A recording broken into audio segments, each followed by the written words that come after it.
Hi everyone, it's me, Steph the psychologist, as per the sign. And this morning I'm in conversation with Hayley Lewis. She's from Halo Psychology. Wonderful to have you here, Hayley. I'm going to give you a bit, as I just said, I'm going to give you a little bit of a fangirl intro. So Hayley is an occupational psychologist, and I think she does an absolutely fantastic job. And one of the reasons for that fangirl status is that she creates sketch notes, which I think are absolutely amazing, incredibly practical and easy to understand. And we were just saying, actually, what Hayley does is takes a lot of quite complex and sometimes quite boring and tedious data and makes it into something really accessible for leaders and managers and for practitioners. So that's where I think she's wonderful. So Hayley, wonderful to see you. Hi, do you want to tell us about your company? Thank you so much. That's a really lovely and rather embarrassing introduction. I'm trying not to go red. That's blusher, not, the blusher covers up the embarrassment. So Halo Psychology, I've just entered my 5th year of business. I can't believe it. So I do a lot of work with organisations across all sectors. The bulk of my work is with the public sector that I love deeply, and my target audience is really middle managers. I think there's a lot of stuff out there that targets leaders because often that's seen as the sexy stuff, isn't it? But we know, you and I know that the people that can make life really great or really awful in an organisation are that kind of middle strand of middle managers. So that's my kind of passion and who I work with the most, and I love it.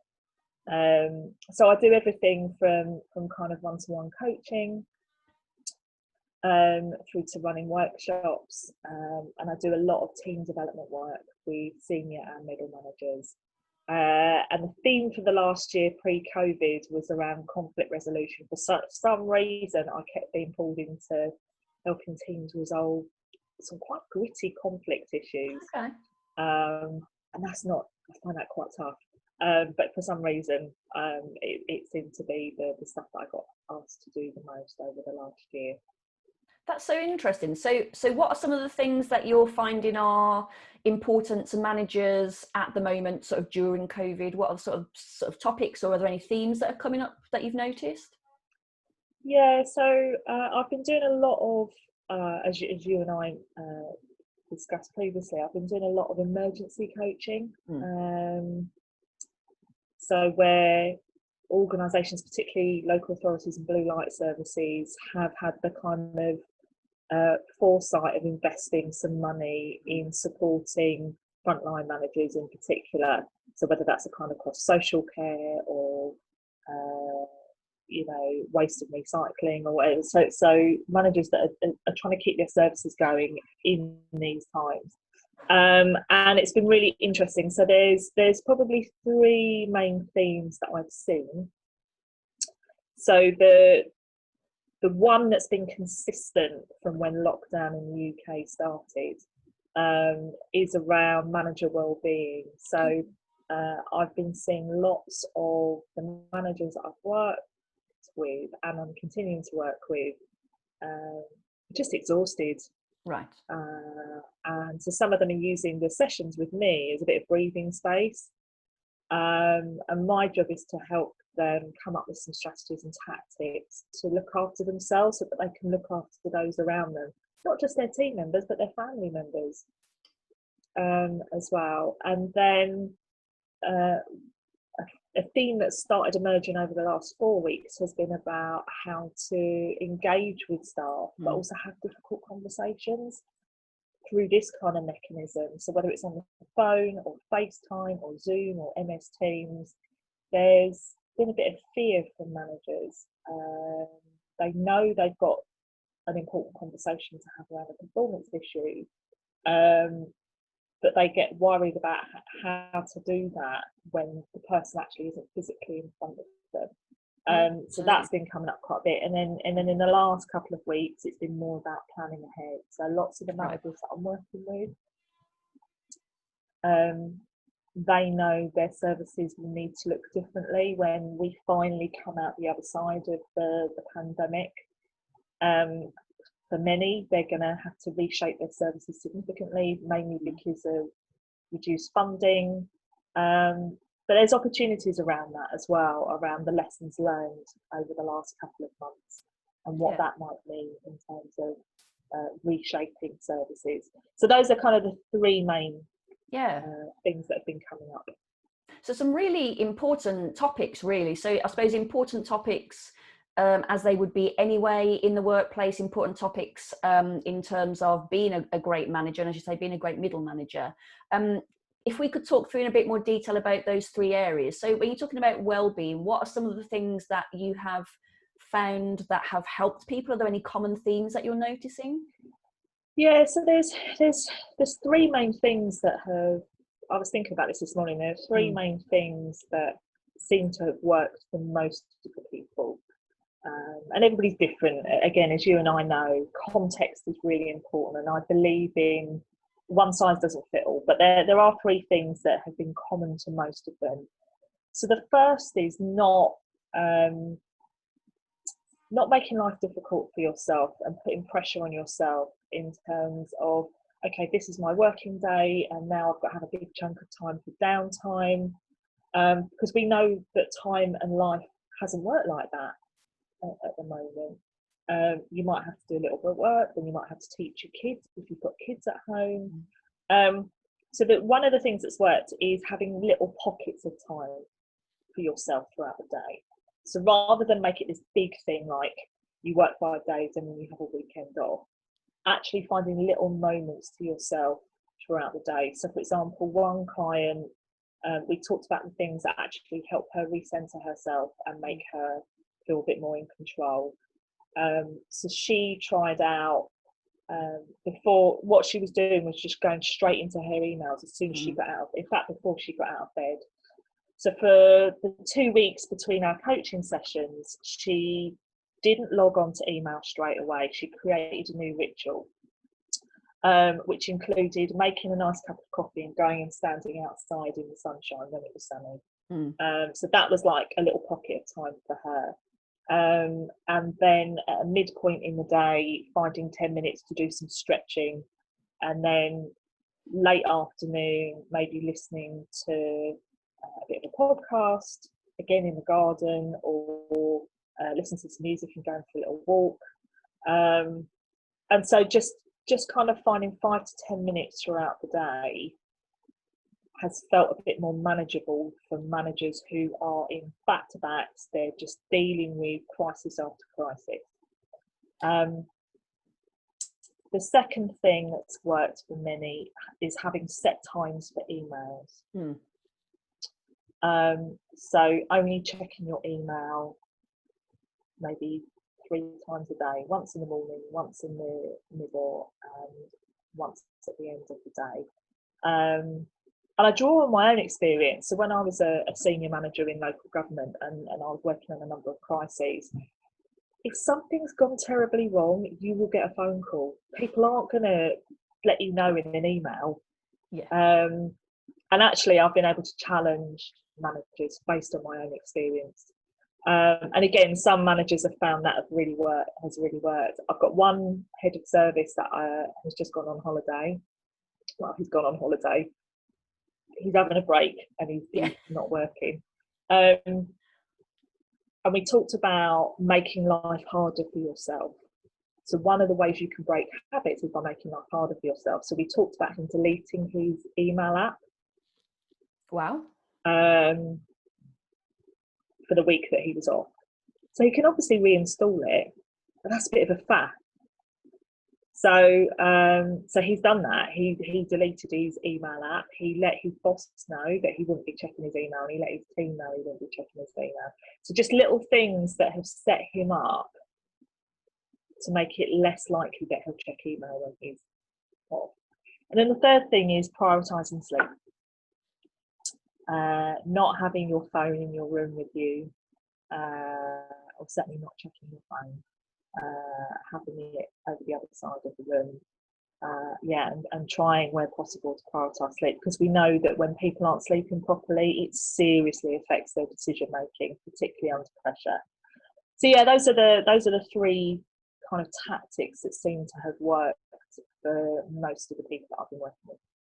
Absolutely fantastic. So those are some things that people can take away and try themselves, aren't they? So there's a word that's popped into my head while you were talking, certainly about the first two points there, which is about permission. And I'm having quite a lot of conversations with people at the moment about this giving yourself permission, to be doing those multiple roles, but understanding that those roles don't normally sit together, and that's really challenging. And so giving yourself permission to not check your emails all day, giving yourself permission to not be super mom or super dad, and being the best teacher as well as the best leader. And I think that's so important at the moment, is that people are giving themselves a bit of a break, really, and that's sort of what I'm hearing as well coming through. That's such a good point there. Absolutely, it's about giving yourself permission, and I also think it's about resetting the standards we set ourselves. I don't know if you find this in the work that you do, but I work with a lot of people, particularly one-to-one coaching, and maybe it's why they've got into kind of senior positions, but they exhibit perfectionist tendencies. And we know from some research that people with perfectionist tendencies who drive themselves tend to get into management and leadership positions. But the way the world is at the moment doesn't lend itself to that. As you rightly say, you cannot be the exemplary worker, you cannot be the exemplary parent or the exemplary carer, the exemplary partner, all at the same time. Something has to give. And so kind of resetting what good enough, and also resetting what good enough looks like at the moment is a really important thing. And that's a conversation that I've had with pretty much everybody I've been working with over the last few months. Fantastic. It's so great as well, I think, that people are having these conversations, because hopefully, as you mentioned earlier, some of these will be the lessons that we can take back to, I suppose, normal life after the lockdown. So yeah, absolutely. And I don't know about you, I've started to see quite a lot more during lockdown emails that will come through, and the person has got a little bit on their footer that says something like, I work a fluid hours, so you don't need to respond to this. I'm sending this email to you because it suits me to send it now, rather than you need to reply to it now.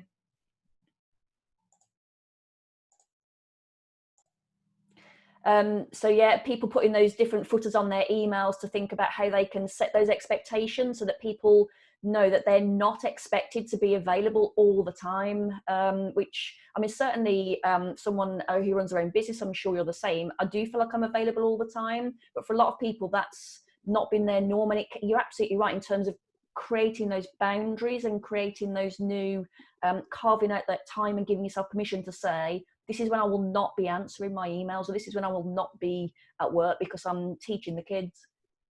Yeah, I love the kind of some of the new auto responses that we're seeing along those lines. And yeah, I'm with you. I hope that people kind of continue to take that back into the workplace, whatever work might look like in the months to come. Absolutely, it's that work-life balance, isn't it? And I think people have been sort of forced to recognise that that's more important than maybe they had realised before, and they've been forced into this position where you have to carve out a better work-life balance for yourself, or, as you say, you risk your health and your well-being. Yeah, and we know, again, well, particularly in capitalist cultures like our own, for many of us, our identity and our sense of identity is wrapped up in the work we do and the roles we attain, and that's all been kind of blown apart and called into question now. And so I think people have had the space and time to think about, who am I in a work context, how do I want to be moving forward, is that, what are the things I want to leave behind, and what are the things that I want to take forward as part of who I am in a work context. Absolutely, people Marie Kondoing their life. Yeah, things that spark joy. Yeah. So the second point rather that you talked about was around people having to have difficult conversations, which, as we know, is often a challenge, whether it's virtual or not. But what are some of the things that have been coming through in terms of how people can do that virtually and still do a good job of it and feel like they're being a good manager? Yeah, so you need to, so again, as you and I know, when you're having a difficult, or as I like to call them, important conversation in normal life, so when you're physically in the same place as a person, we would always say you've got to prepare in advance. You can't just go in ad hoc, or you can go in ad hoc, but don't expect it to go well. And so that preparation and planning, you've got to amplify in this kind of context, in a virtual context. You need to think much more carefully around the time. So, for example, if you are at home and your kids are at home as well, if you're a parent, timing it so that you're less likely to be interrupted.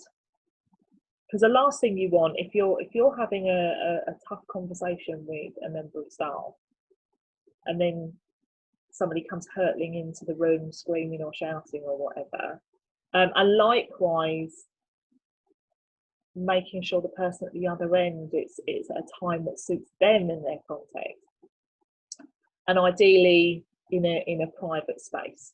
The last thing you want is for their partner to overhear what you're saying, right? So timing it, thinking carefully about the private space, thinking carefully about the outcome you want to achieve. So this is something that I say to a lot of managers, even pre-COVID. What is it you want to achieve from this conversation? How do you want the other person to respond? How do you want the other person to be? How do you want to feel as the manager? And actually then reverse engineering from that. So if you want the other person to acknowledge what you're saying, well, how do you need to be then?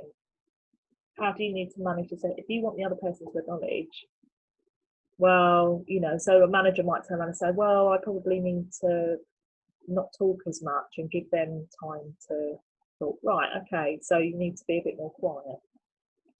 Which leads me to my third point, is you have to work harder at the silence, at riding the silence, as I call it, in this kind of context, because it can feel uncomfortable. Because you're staring at the kind of computer video and not it can just feel a bit awkward, but you have to work harder at the silence, because we know that when you're delivering a tough message, the recipient needs time to process it. And then again, whether it's kind of in real life, face-to-face, physical, or virtually, be really clear, give some clear examples. There's nothing worse than wishy-washy feedback that's not based on anything.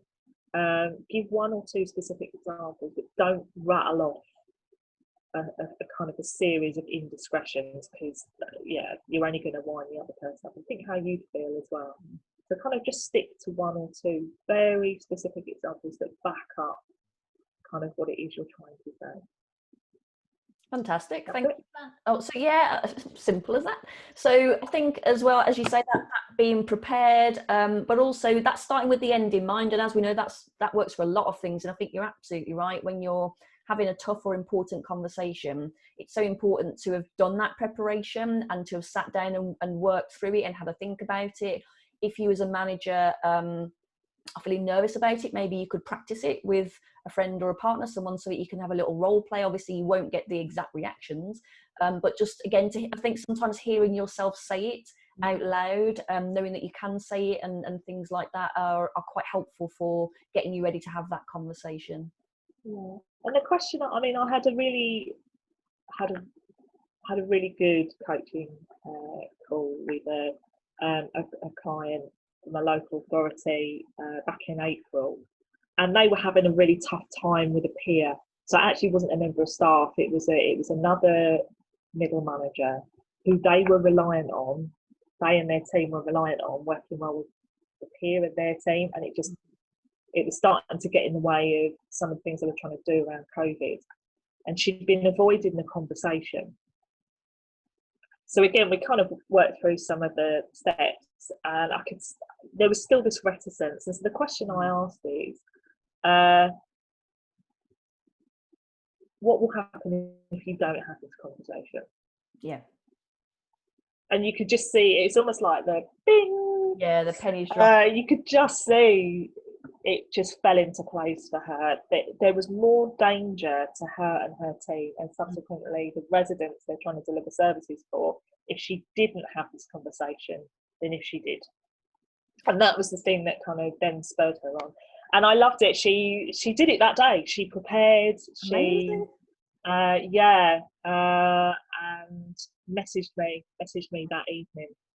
So we'd kind of met first thing. She messaged me that evening, and they'd sorted it all out. That's incredible. So, and again, as you say, sometimes it is just about having that impetus to go and have that conversation. As you say, it sounded like there was a, I suppose, a good ending to that. Actually, they'd been able to sort things out. And you're absolutely right. It's thinking, what is the impact on me of not doing this? What's the impact on them? What's the impact on the team? What might the impact be on the business? What's the impact on the client? It's whatever, as you say, it's whatever gives you that light bulb, isn't it? To think, right, that is the impact of not doing it. And actually that makes this a pretty important conversation to have. Do you recommend any sort of models at all for sort of feedback conversations? Any sort of 4E's or anything like that? No specific models per se, but there's a couple of things. So a psychologist called Leanne Davey, she's Canadian. She wrote a great book that came out, I think it was at the beginning of this year, end of last year, about having tough conversations, and it's become a bestseller. So yeah, if you kind of look up Leanne Davey online, you'll see her book, and that's one that I recommend. The other thing, I've created a checklist based on what's worked for the managers that I've been working with over the years, but also myself when I was in management roles, which breaks down the kind of what you need to do before, what you need to do during the conversation, but also what you need to do after. That's the bit we forget, because we're so relieved. We're like, right, next. But there's a real power in just taking a bit of time to decompress and think, okay, what did I learn from doing that? And if a colleague came to me worried about having a difficult conversation, what would I advise to them based on what I've just done?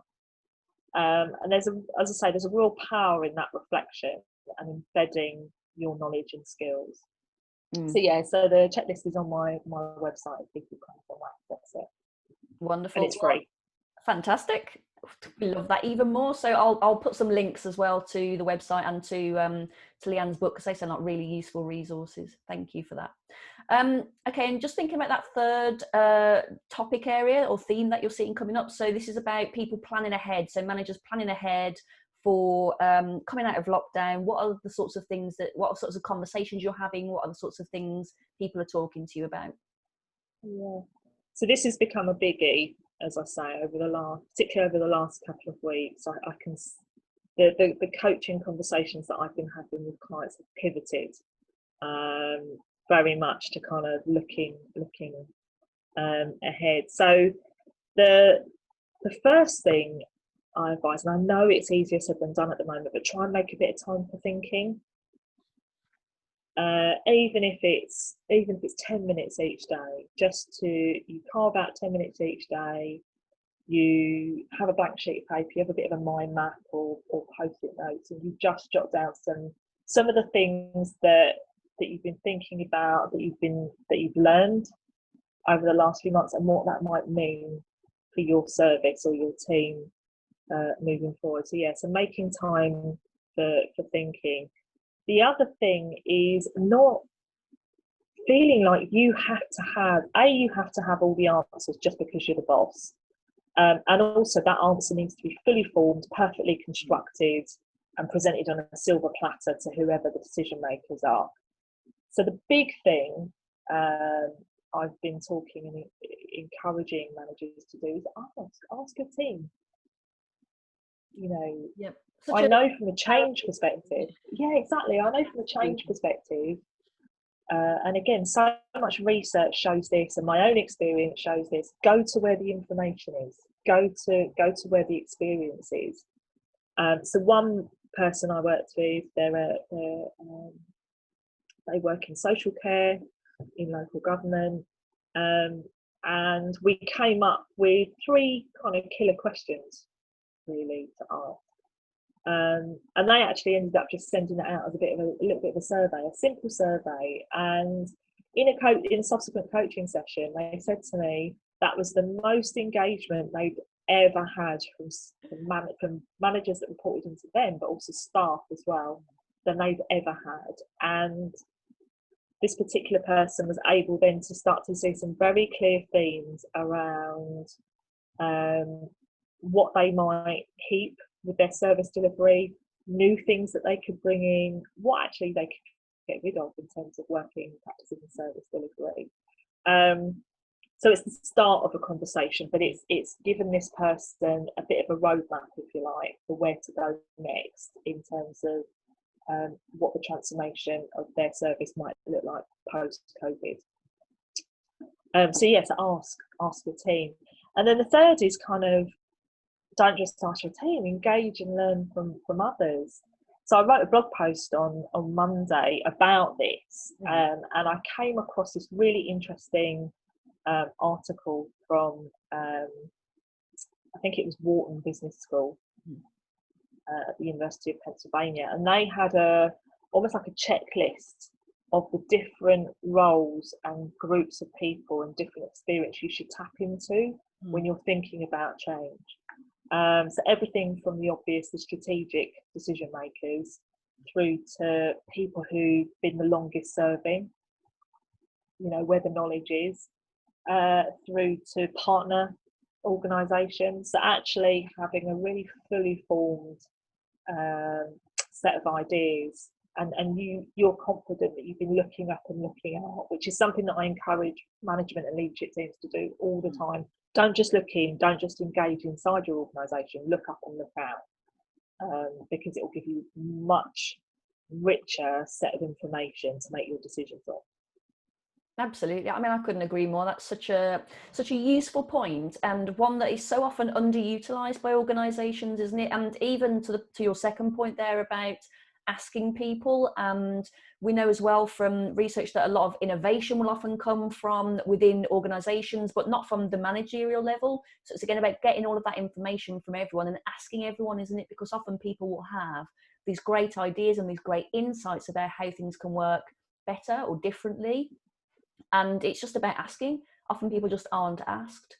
But yeah, that's great advice as well. Go and look at what other companies are doing. Go and look for, you know, that sort of best practice if there is anything. Are you thinking at the moment that organisations and managers should be taking a bit more of an agile approach to change rather than this is the plan, so they can again be a bit more reactive and a bit less this is exactly what must happen when we go back out of lockdown? Yeah, that's a really good point. So whether we call it agile or something else, dynamic or I think we don't know how long this is going to go on for, and I think there's going to be waves. So things will ease off, and then they'll probably get really tough again. And so having, you know, a plan that's set in stone with a lovely Gantt chart and documentation and, you know, and all that stuff, I don't think it necessarily lends itself. I came across a really fascinating article. Again, I referenced it in my blog, and it was about crafting change. And the author of the article drew on the experience of the South African government under Nelson. So when Nelson Mandela first became first democratically elected president, they were kind of having to guess as they went along in terms of reshaping everything from kind of societal level all the way down to kind of how government did its work. And so they adopted this approach of kind of crafting as they went along, and I really like that because it kind of brings to mind almost like a sculptor. I'm not a sculptor. I'm not an artist in any shape or form, as my sketch notes will tell you. But that kind of, you've got this block of wood or block of ice or whatever, and or marble, and you kind of have in your mind's eye what it could look like, but you're kind of tapping and shaping it as you go. And the medium's got its own interactions, hasn't it? So the medium, and as we will say, like the environment and the people, they will have their own interactions with that you have to, as you say, learn to work within that, sort of analogy. Yeah, so I like the idea of crafting. And I think our job as practitioners is to have different methodologies and analogies. Yeah. That different organisations and different managers in different contexts will respond to. So some of our clients will love the agile approach. Others, it's like stay away. And so actually, you know, that's why I was quite interested in crafting things. I think for some of my clients, they'll respond better to that kind of analogy than they would maybe something like agile or waterfall or all that good stuff. Absolutely. I think as well, is this a good time? Again, you mentioned the power of reflection and thinking about things. I think, is this a good time for them to also incorporate that? So to be thinking and having conversations about what could work, exploring just options and opportunities, rather than we need to put a firm plan in place and just think about what are those options at the moment, what could work for the business, what could work for the people, and to take that maybe more into like a two-way dialogue with people to think about what will work. Because I mean, I read something, I think it was The Economist recently, which said that all of the changes that have happened, essentially the lockdown has just exaggerated and sped up all of those changes that would have been coming through anyway. So the virtual working and the virtual meetings, that sort of flexibility in terms of life. So it'd be great to see, as you say, some of those great points coming through into that. So thinking about what could we do, what are the options, might be a good way for managers to start to craft something using your... I agree. And the assumptions that are being made. So one senior manager that I've been working with, they've been engaging with the managers that report into them to do exactly this piece of work. And we came up with the idea of, as well as kind of engaging on what's worked, what's not worked, what should we continue, blah, blah, blah, actually doing that through three mindsets. So what should we keep? What should we get rid of? What's the new thing we should bring in if we have significantly less money moving forward? So if our budgets get cut, those three questions, if things stay the same money-wise, and then those three things, if budget increases. So there are some services, particularly in the public sector, that are getting a little bit more central government funding.